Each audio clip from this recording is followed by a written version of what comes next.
Hey there, crazy cat F guy, and I guess my regular subscribers. Was frankly intrigued a bit by your Olympic video, and wanted to talk a little bit about it because I got some ideas about it, and I got sort of a little bit of a different perspective, I think. First of all, let me just kind of say that I'm largely on board with the whole not worshiping sports thing. Part of what happened to me several years ago when I stopped watching television in general is that I realized I didn't really miss sports at all. And part of the reason why I don't really miss professional sports at all is because I just think that it's become way too commercialized. And I think to a certain extent you could also say the same thing of the Olympics. But whereas I think the influence of money and sponsorship and all the other attendant ills of professional sports is very potent and very pervasive, and things like football and baseball and A-list marquee professional sports like that, I think the influence on the Olympics is considerably less.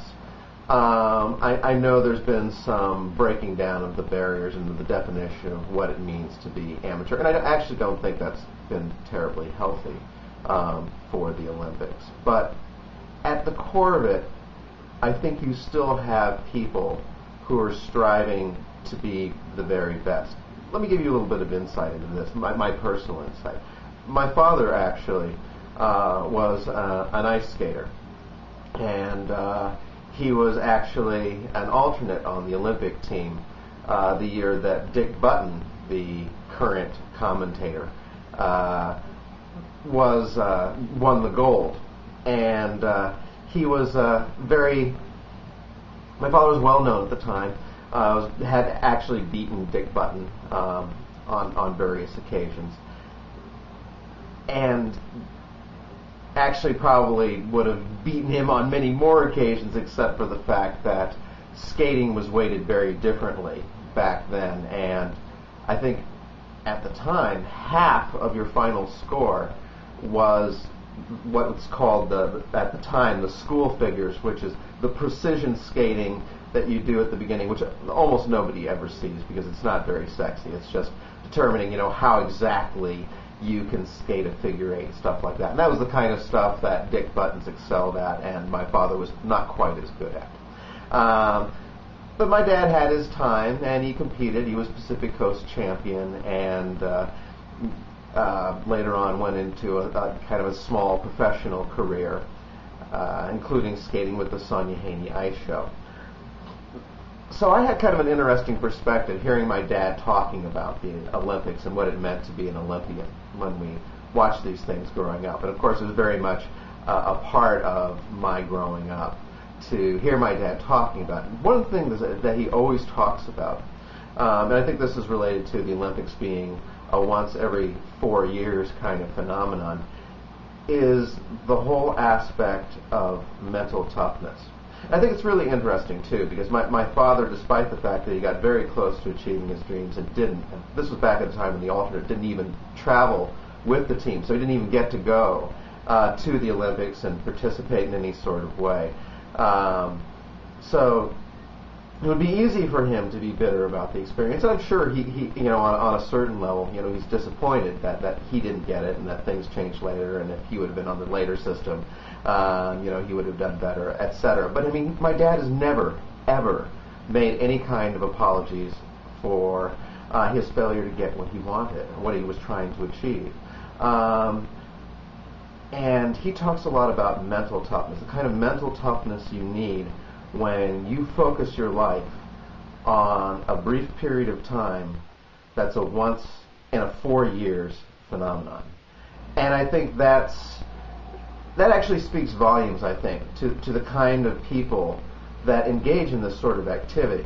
Now, I know that you were mentioning specifically that you didn't understand the kind of motivation, why people would devote their whole lives to try to be the fastest guy to swim across the pool, or to skate a clean program, or any other of these sporting endeavors. But I kind of look at it in a very different way. I mean, I tend to not think that there's a great deal of value in anything specifically that people do. I mean, not to say that, you know, what you do doesn't matter, but I'm saying that not very many things matter more than other things. So I don't tend to view, like, for example, you know, the CEO of a company as being significantly more important, more significant, more meaningful even than you know, the person who's working the lowliest job in his corporation. And that's just kind of my personal viewpoint. So I say, well, what distinguishes individual human character? What do I find, you know, admirable? And I actually do find something very admirable in the kind of mental toughness it takes to be a successful Olympic athlete. Because when you think about it, some of these things come down to just mere seconds. Like, take for example, you're an expert on the vault in gymnastics. Perhaps you've been added to the team because you are a great vaulter, and that's the only event you're doing in the Olympics. So you know that your whole Olympics comes down to one run down this runway, hitting that ramp, bouncing off that thing, doing your thing in the air, and trying to stick that landing. 4 years of your life coming down to 5 seconds.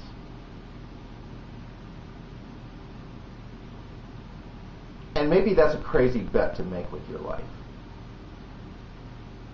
But honestly, I have a lot of respect for it. I have a lot of respect for someone who can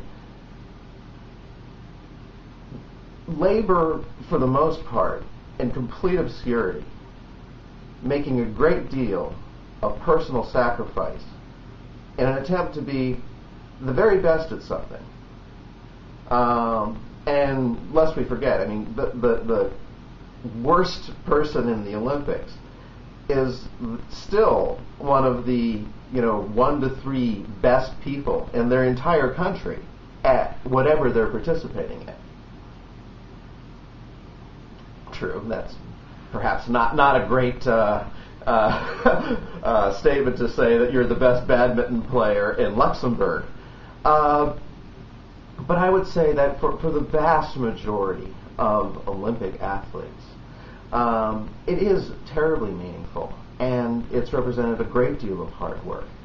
And I honestly don't see why you should value that, for example, any less than any of the kinds of human endeavor that we choose to praise in this country, often lavishly. People who inherit great whopping piles of money, like Paris Hilton. She gets a lot of attention. People who luck into winning vast fortunes, like in the lottery. Those people get a lot of attention. Why not give attention to people who've devoted their lives to trying to be the best at something very difficult? So those are basically my thoughts on the Olympics. Oh, and one more thing. I know a lot of people are concerned about the politicization of the Olympics, the corporatization of the Olympics. I would say, remember that the athletes really don't have anything to do with that. I mean, yes, occasionally they do profit from it, but it has nothing to do with what they do there. I mean, I think there's lots of examples of people who got huge contracts and got lots of money and still failed to succeed at the Olympics. So at the core of it, it's still about having the mental toughness on the day to win.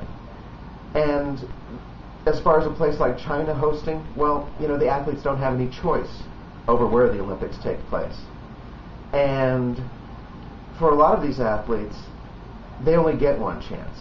They're only going to be the best. They have a small window. They get an injury later, whatever.